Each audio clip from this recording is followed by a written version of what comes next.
So hello everyone, good evening.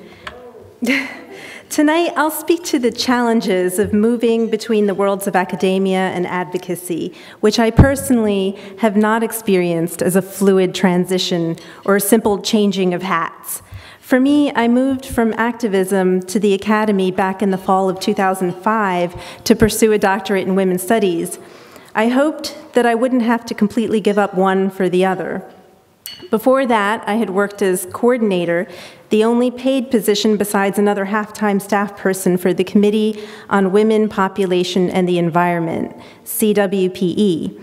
We were a small group of feminist scholars and activists, several of whom were scholar activists, so I had mentors, examples of those who seemed to seamlessly merge their careers in higher education with ongoing commitments to activism, using their academic venues as a stage for yearly activist conferences, enlisting eager students into a variety of internship and community action programs, and the like.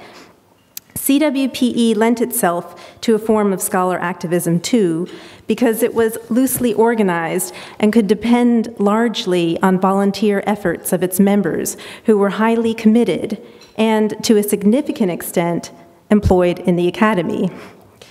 CWPE was perhaps best known for its cutting-edge analysis, attractive for making connections between seemingly disparate issues: global population control, incarceration, immigration, reproduction, the environment, poverty, and welfare. In addition to our campaigns on unethical testing and coercive use of contraception and sterilization technologies, we wrote 2 anthologies, Dangerous Intersections and Policing the National Body, that found use both in classrooms and in activist arenas. We held annual retreats for our small steering committee that we all looked forward to for stimulating discussion and strategizing. It was at one of those retreats back in the summer of 2000 that we invited Marcy Darnovsky, and thus began several new lines of collaboration. As a tiny organization, we survived for a good while on the fringe of Hampshire College's larger and stronger scholar activist organizations. But at some point, we were asked to leave, to fundraise separately, to carve out a clear, separate identity, and we plunged into a nonprofit world where it is very difficult to sustain an organization without taking on a particular nonprofit form. You know the one: the executive director, the board, the staff, the overhead, et cetera, et cetera. We did pretty well for a while without all that, but we faced both internal dissidences and external pressures, and well, the organization didn't survive, and that's the short story. And I say this to underline the difference in the two worlds. Those who can make a living on activism are few and far between, and so some of us who have the privilege to do so turn to academia, not only as a means to latch on to apparently larger and stronger institutions, but also to restore ourselves after burnout, and with the hope that we'll be in a better position to pursue our activist impulses.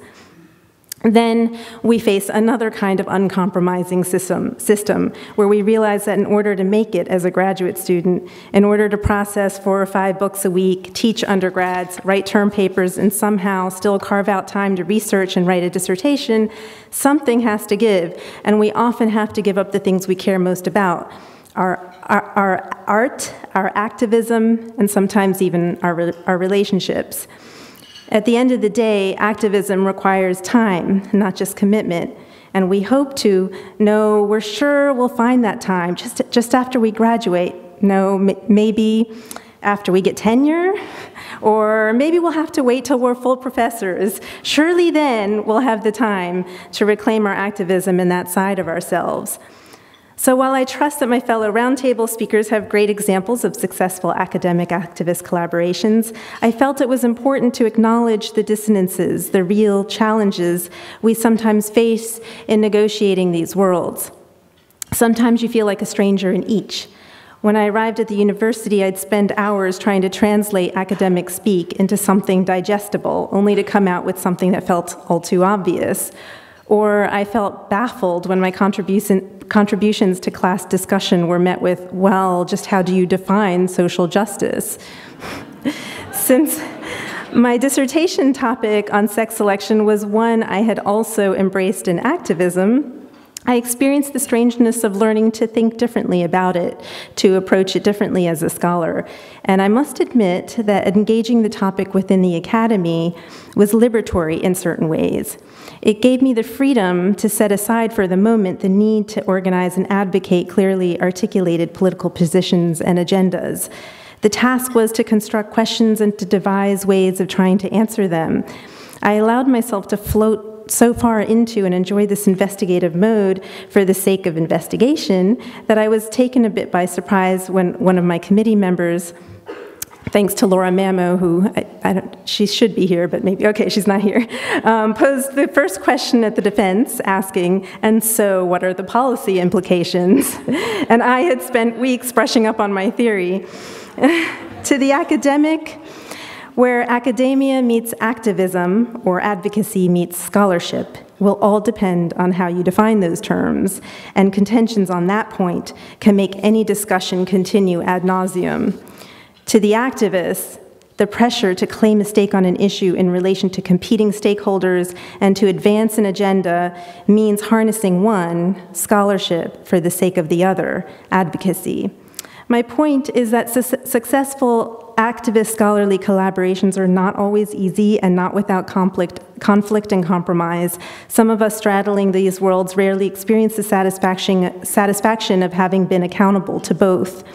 Scholar activism is, after all, a hyphenated identity, not unlike other kinds of inhabited borderlands. But for most of us here, I would imagine there is no choice but to keep living them both. And I'm willing to bet they would inspire us all the more if we don't simply cover up the tensions that go into their making. Thanks.